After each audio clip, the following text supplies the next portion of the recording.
saugus padidinto pravažumo automobilis iš Švedijos ar patikimas japoniškas hatchbackas hibridinė pavara.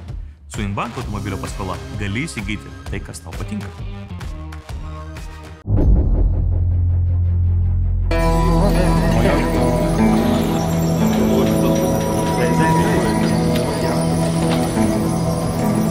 Kaip dėlė lauto, žinai, kamera.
Splits.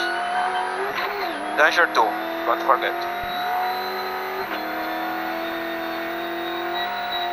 Careful here, careful. Go. Right.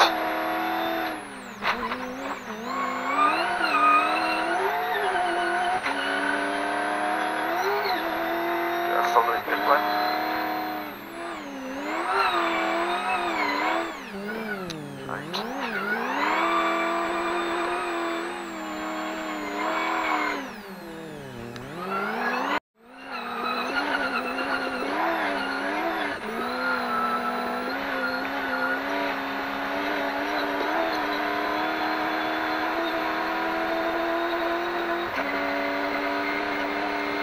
Careful.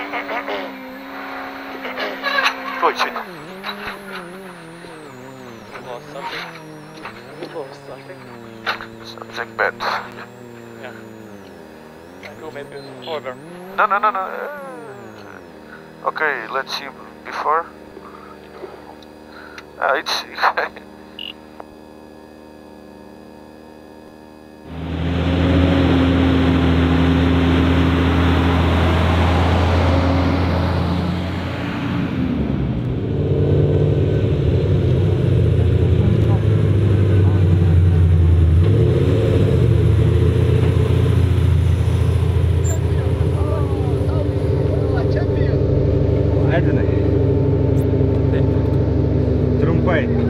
Kaip jums, kaip Benas matėt turbūt? Jo, sustojom, žiūrėjom viską, mes tas detalės neturim. Mūsų irgi detalė netinka. Klausiam. Tai va, taip kažkaip nefainai. Lyg ir norėjosi laukti, bet kaip supratom, kad tas laukimas nepadės. Kiek maždaug iki finišo, Benai? 130 km. Tai klausim. Ir grįžom, nu tai ta prasme, ir važiavom, o mums važiavosi tai toks, pirma pusė tai buvo toksai pasitikrinimo režimas, man paranoja, visokie kvapai lenda, baisu, aisvė, sakau, jauti? Nejaučiu, nu žodžiu, toks paranoja. Bet stojom vieną kartą dėl kvapo, kažkas aisvė išlip. Po to gazas durniavo irgi daug kartus, 4 kartus. Prieš 50 buvo, ar ne, ten kažkas? Prieš startą? Prieš startą, ne, prieš startą. Normaliai prieš startą?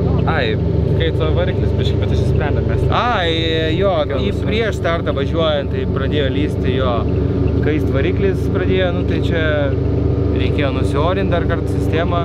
Jau galvojom, bus diena tokia jau lys galai visi. Greičių dėžė iš tikrųjų blogai dirba, 3., 4. bėgis, vieną šalia kito neišsukam.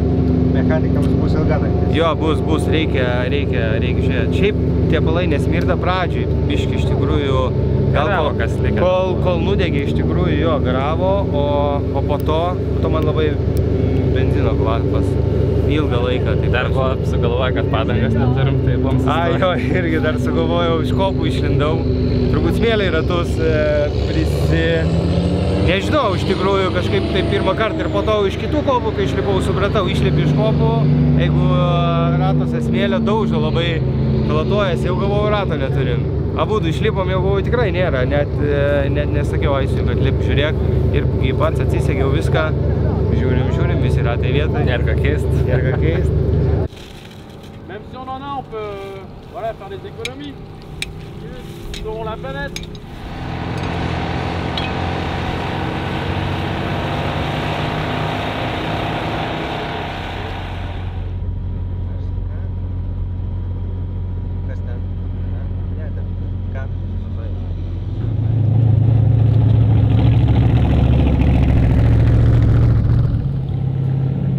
Gaila, ką padarysi.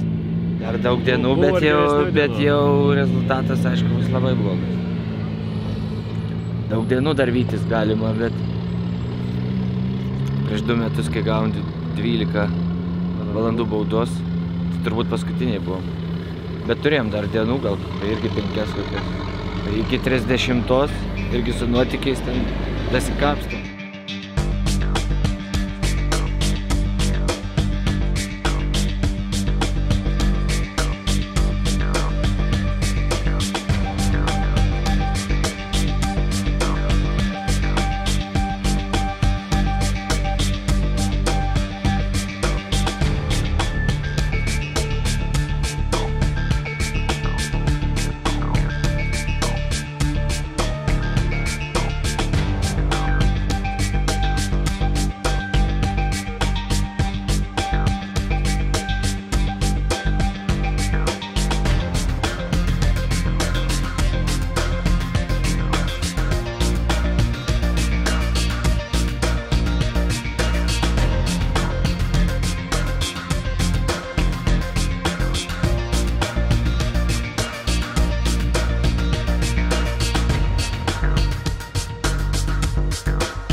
Pas mus lūžo viršutinis šarnyras, visiškai lygiai vietoje nurovė ratą.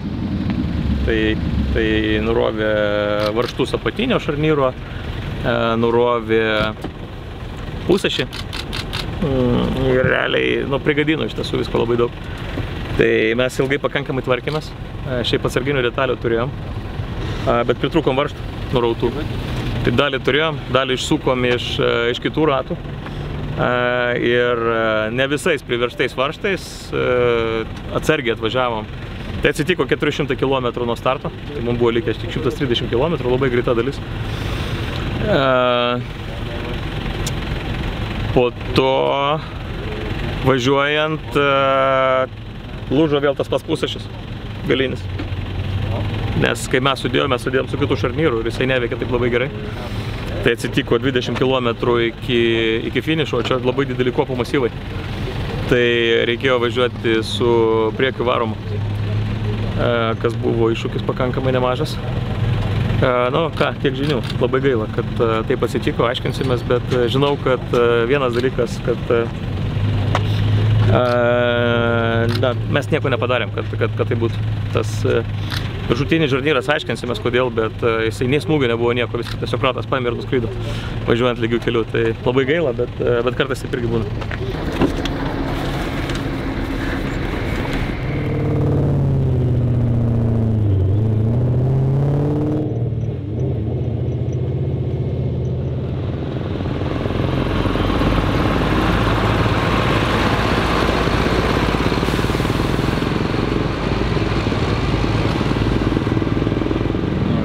Čia pati plokštelė yra buvai.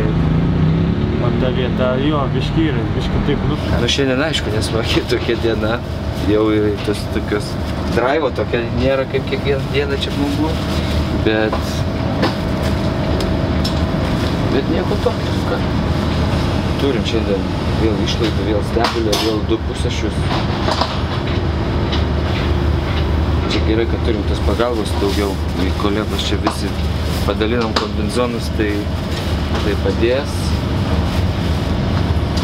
Daugiau kai kurios darbus galbūt atidėsim rytoj, tos nebūtinus, ką kiekvieną dieną darom. Profilaktinius. Jo, kai kuriuos.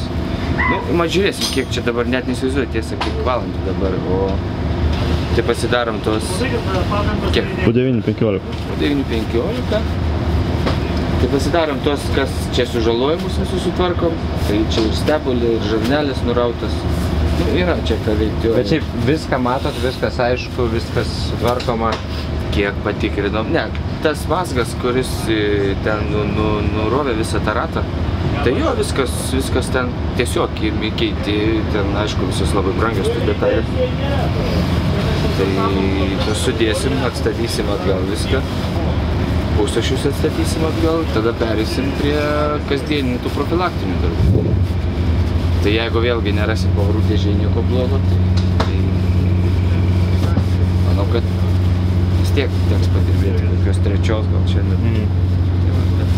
Bet viskas neblogai. Detalių turim, ko neturim, gaunam nusipirkti čia. Darbo rankų turim nemažai. Sąlygos oro geras šiandien. Nepūsta nieko. Pietus. Pietus, tiesa, aš tai dar tik su pusryčiais. Aš apie geografiškai. Supratau. Gerai, tai va, tai maždaug taip. Klausyk, kaip manai, kokia priežastis galėjo būti visos tos nelaimės? Ten realiai žiūrėjom ant bordą, nu rimtai jokio smūgio beveik nėra. Beveik ar nėra? Nu, gulinčio policininko dydžio, žinai. Mūsų landkruizeriai rimtesni pašoka. Šitą problemą sunku pasakyti, nes nėra tos sulūžusios detalės. Nežinau, aš įsivaizduoju, kaip ten viskas, iš kurios ten vietos lūžo. Tai mums taip nėra buvę, kad taip šarnyras išlūžtų. Bet mes juos sudėjom naujus prieš Dakarą ir palyginus jie čia labai nedaug važiuoja.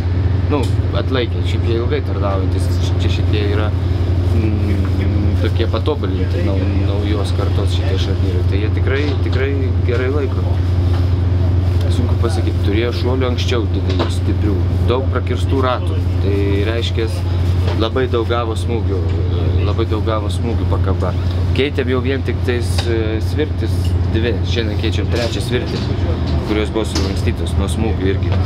Tai aš neatmetu, kad galbūt buvo mikroįtrūkimų kokių, kurių plika akim tai paprastai net nesimato.